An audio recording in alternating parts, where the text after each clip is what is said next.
On North Carolina News at noon, after being cleared of FBI charges, Hillary Clinton and President Obama have hit the campaign trail in Charlotte. We're going to fight for every vote in this state, and with your help, we're going to win it. Also, many travelers flying out of RDU are not happy about a change the airport has made. More details coming up. Plus, a group of 12-year-olds bond together to achieve a common goal. Find out who and where at noon. North Carolina News at noon starts now. I know Hillary can do the job. And that's why I am so proud, North Carolina, to endorse Hillary Clinton as the next president of the United States. Right now on CBS North Carolina, President Obama and Hillary Clinton making a campaign stop in Charlotte today. Plus, the police body camera bill has passed, but why some are calling for a veto on the bill? Good afternoon, I'm Alex Birch. And I'm Nicole Butler. Thanks for joining us for CBS North Carolina News at noon. Well, we begin with the latest on the race for the White House. President Obama joined the presumptive Democratic nominee Hillary Clinton today in Charlotte. CBS North Carolina's Jael Pembroke has more on the campaign stop. Hillary! Hillary! Hillary! Big news on the campaign trail as Hillary Clinton and President Obama make their first campaign stop together right here in North Carolina. It means so much to me personally to have the president's support in this campaign. After all, he knows a thing or two about winning elections. Take it from me.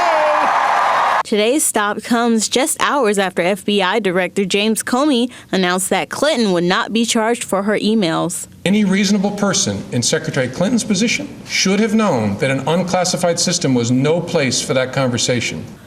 The head of the North Carolina Republican Party, Dallas Woodhouse, expressed his disappointment with the decision. This is a sad day all the way around for the country, because the message that has been sent today is that certain people will not be held to account for their actions. At today's rally in Charlotte, neither Clinton or President Obama referenced the emails. I know Hillary can do the job.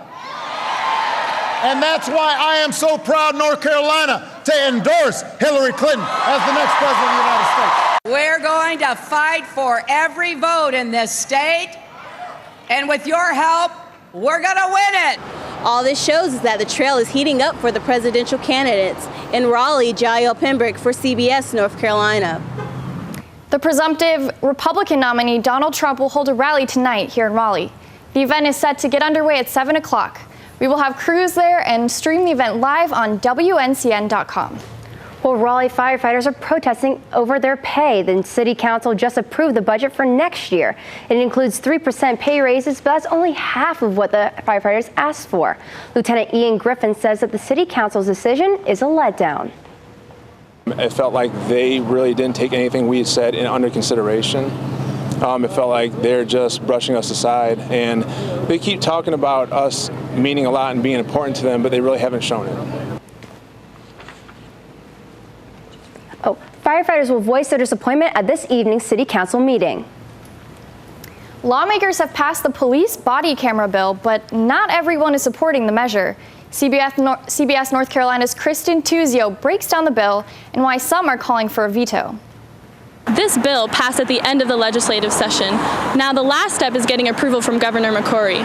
Those opposed to the bill say it creates too many restrictions for accessing police body camera footage. Stop using your guns on our fathers and sons! Stop using your guns on our fathers and sons! A message of solidarity in the face of national violence and tragedy. We need more police transparency.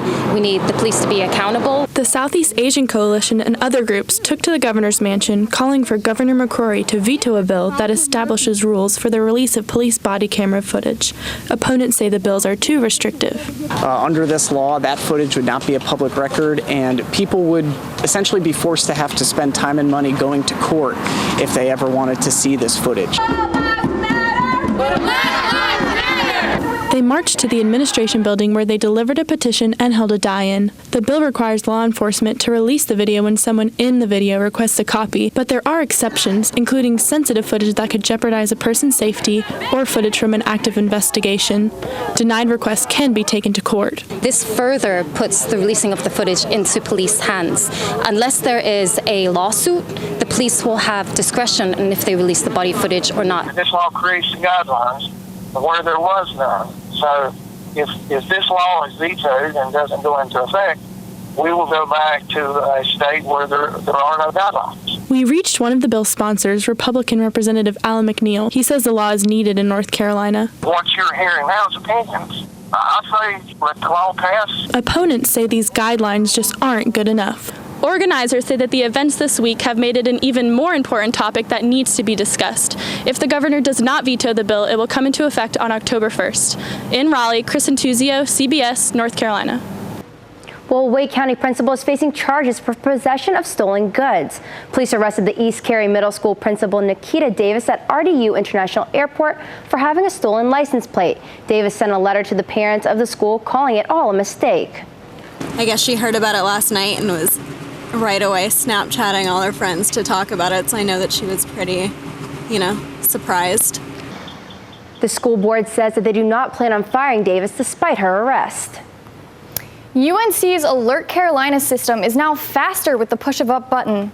What used to take 15 minutes has been cut down to 3. The college admits that the system failed last July when 2 robberies happened on campus. Sirens went off, but students didn't get a text until 45 minutes later. The Alert Carolina system now sends campus-wide emergency emails and texts to registered mobile phones and social media. Before we get to our next story, we want to warn you some of the images may be disturbing. Over the weekend, a kitten was found in Zebulon on the verge of death. The group Alley Cats and Angels found the kitten behind a store at the Triangle East Shopping Center. Both of its back legs had been broken. It also had 2 deep cuts on its stomach and its side, keeping the kitten from performing vital bodily functions. Unfortunately, I got a call Monday morning that the kitten they weren't able to express its bladder or anything, and that the most humane thing to do was to put it to sleep. Tia Hagnes with Alley Cats and Angels says the nature of the injuries point to deliberate abuse. Zebulon police are looking into the incident. Well, if you've been outside today, you probably noticed that it is hot. And with this heat, local summer camps are making sure that kids are having fun while also staying safe. Biltmore Hills Summer Camp knows that keeping campers hydrated is important on days like today. Frequent timeouts and easy access to water are a must. Still ahead on CBS North Carolina News. Oh, everybody loves Miss Judy. Our car accident leaves a woman dead. What the other driver was doing at the time of the crash. And some Raleigh roads closed after a water main break. How this may affect your daily commute.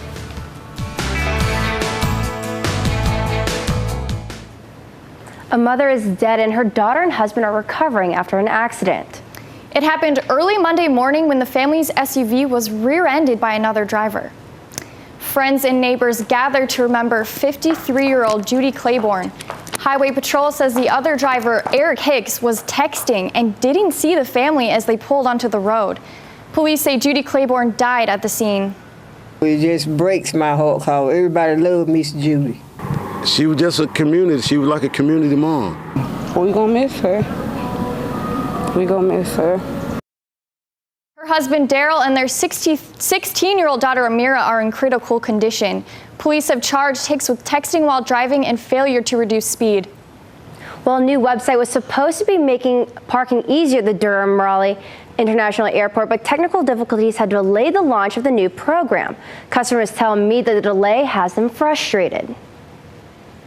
I'm not sure why the price would go up because it's still the same spot and it's still hard to find a spot. Michael Baylock flies out of RDU almost every other weekend, and the parking tickets are adding up. Back in April, RDU increased their parking prices with the promise of their new site launching that would not only add convenience but lower parking rates. 3 months later, the site is still not up and the cost of parking has yet to come down. So I think they should reimburse everyone for the increased price we've been paying, right? That would seem fair.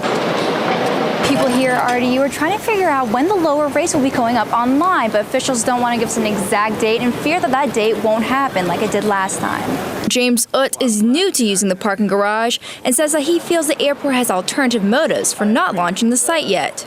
They're delaying the launch in order to just make a few extra dollars per person.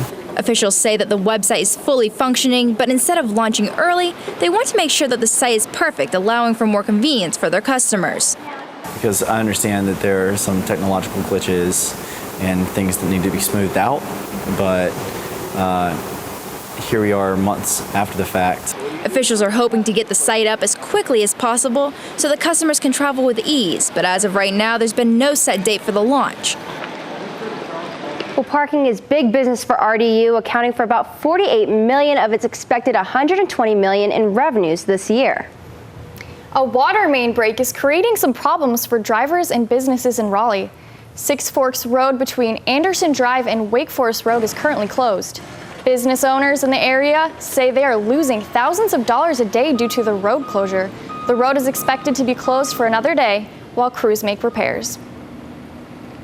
The city of Raleigh is trying to excite people about the Dorothea Dix Park project by offering free walking tours of the campus. We went along today as several people took the tour. Most wanted to learn more about the future of the land. The city recently purchased the property for $52 million from the state and is planning to turn the area into a destination park. Well, childhood hunger is becoming a major problem in our state. CBS North Carolina's Kara Gann has details on how organizations are taking care of the problem. Children cannot learn if they are not nourished. Lunch is easily the best part of a student's day. But for children who receive free or reduced school lunch, what happens when class is not in session? We have a summer food service program that is working with agencies to provide summer meals, breakfasts and lunches. And today, the Food Bank of Central and Eastern North Carolina is getting some much-needed help from Smithfield Foods. They are donating over 70,000 pounds of quality protein, fresh produce, and non-perishable food items to stock the shelves of the bank. This donation will have a huge impact on the quality of their inventory. Protein, frozen meat is one of the higher required commodities that we really like to see. This donation will take stress off parents and provide families with a healthy meal. And every little bit we can get like this donation today will add to what we can do to help those folks. To give you an idea on how big of a problem hunger is, the Food Bank of Central and Eastern North Carolina has doubled their food distribution since 2007, from 30 million pounds to 60 million pounds. Reporting in Raleigh, Kara Gann, CBS North Carolina.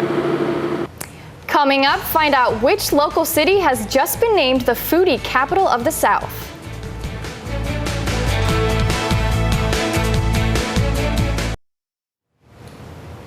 The New York Post just named Durham the foodie capital of the South. I spent the day eating my way through the city to see what's cooking in Durham. When I came to North Carolina, I was expecting nothing but barbecue and biscuits. But when I got to Durham, I found this. We have been known for food for a long time in Durham. The Bull City has a large number of local chefs with their own unique menus, and chain restaurants are hard to come by. Some chefs have even been recognized as James Beard Award nominees. We run the gamut.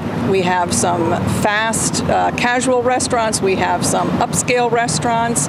But what they have in common is great food. The New York Post article mentions upscale eateries like the 21C Museum Hotel to classic Southern barbecue at the Pit. And we found people coming from near and far to other foodie favorites like the Saltbox Seafood Joint. We travel an hour. We live in Clayton. This is the best seafood around Wake or Durham County. Locals say they aren't surprised that outsiders are taking notice. This is what we do. We like to eat good food. So the next time you're hungry, eat local and eat Durham. In Durham, Alex Birch, CBS North Carolina. All that food looks so good. What was your favorite thing that you ate? It's hard to say, but I think it would be the grilled salmon from the Saltbox. It was delicious. Well, coming up tonight at 5, the preparations continue in Philadelphia. A live report from the Democratic National Convention. We are with the North Carolina delegates as they take on day 1. And at 6, how local high school football players are dealing with working out in the heat. Good afternoon, I'm Rachel Britton. Coming up next in sports, How one group of 12-year-olds from across North Carolina have bonded on the pitch to accomplish a long-awaited goal.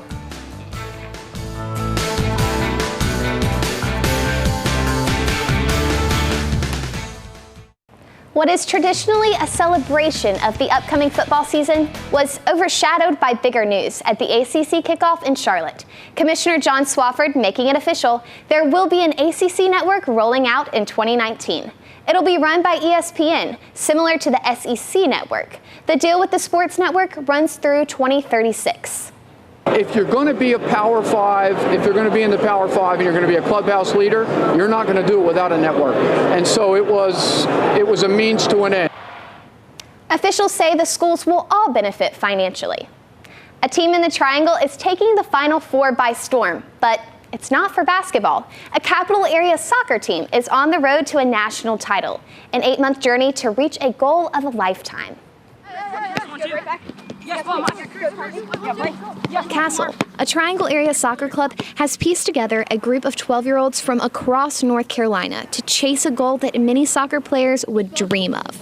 The goal is we're going to be national champions. A goal captain James Payton says the players set at their very first practice 8 months ago. They are one of 4 teams heading to Tulsa, Oklahoma to play for a national title.